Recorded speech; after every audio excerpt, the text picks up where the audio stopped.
NHL playoff recap, night 4. We had a bunch of close games tonight.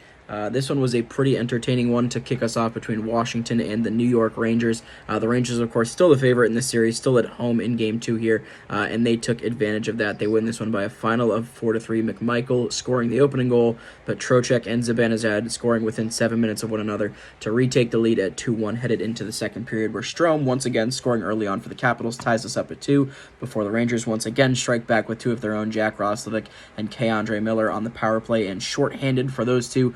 Those about 4.5 minutes apart to once again make it a 4-2 game. In the third, Tom Wilson would score about halfway through on the power play to make it a 1-goal game once again, but the Caps just not quite able to get it done here. Charlie Lindgren, I thought, was pretty good, 23 of 27 and 852, and Shesterkin wasn't great statistically, but was better than Lindgren, 22 of 25 for an 880, and again, it's a 4-3 win for the Rangers, who now lead the series 2-0. The Panthers hosting the Tampa Bay Lightning, and this is the first game of the entire postseason to go to overtime. Sam Bennett and Vlad Tarasenko both scoring in the first.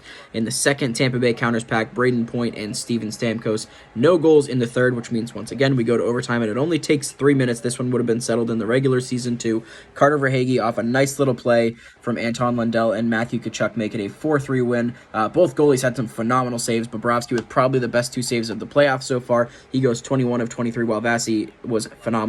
34 of 37 and 919 despite the loss here, and Florida leads 2-0. Jets hosting the Avs in Game 2 of their series, and this was a much better game all around for Colorado. They don't outshoot Winnipeg by nearly the margin that they did in Game 1. However, they get some goaltending from Alexander Georgiev in this one. He does give up the first goal of the game, David Gustafsson scoring just 3:15 into the first. It doesn't look good early, but in the second period, it's the only goal of the first. Second period, Avs completely take over. It's a 4-goal second frame for them. Miles Wood, Arturi Lehkonen, Zach Parise, and Josh Manson all scoring in the middle frame. Mark Scheifele did also score 1-2 at one point, make it 2-1 for about half the period, actually. But the Avs completely taking over again in the second. And then in the third, the only goal comes by way of an empty netter via Valeri Nichushkin. It's a 5-2 win for Colorado, tying the series at 1, heading back to Denver. Alex Georgiev, again, much better tonight than he was in Game 1. 28 of 30 for a 933. That's the kind of goaltending the Avs are going to need if they want to make a deep run here this year. Connor Hellebuck, not that great tonight. 27 of 31 and 871. Actually, similar numbers statistically to what he had in Game 1. He was not above a 900, but he did face 46 shots tonight, facing just 31. And again, only 27 saves for him. So a big win for the Avs, tying the series at 1. The Canucks hosting Nashville for Game 2 of their series, and of course this is the first game without Thatcher Demko for them, and frankly it showed. They only give up 15 shots against Casey DeSmith, but he gives up 3 goals. Anthony Beauvillier in the first, Philip Forsberg with a gross one in the second, and then Colton Sissons just a minute and a half after Forsberg's goal. It's 3-0, less than halfway through the second. The only goal from the Canucks comes from Nikita Zadorov. Kiefer Sherwood scores an empty netter with about 2 minutes to go in the third.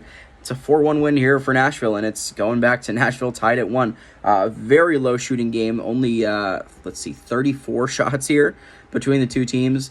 4 for each in the first, 8 for each in the second. Vancouver out shooting Nashville 6-4 in the third. Just not quite enough here from Casey DeSmith. UC Saros, of those 18 shots, stopped 17 of them. That's a .944 save percentage. Plenty good for the W here. And again, we're heading back to Nashville tied at 1. We'll see what happens with Demko. It doesn't sound like he'll be back for this series, so the Canucks are going to have to get it done with their backup goalie, Casey DeSmith, who's a more than capable backup compared to some other options in the NHL, but it's a tight defensive Nashville team that has scoring capabilities when they need to, so he's going to have to step up big if the Canucks want to get this done. They go back to Nashville tied 1-1.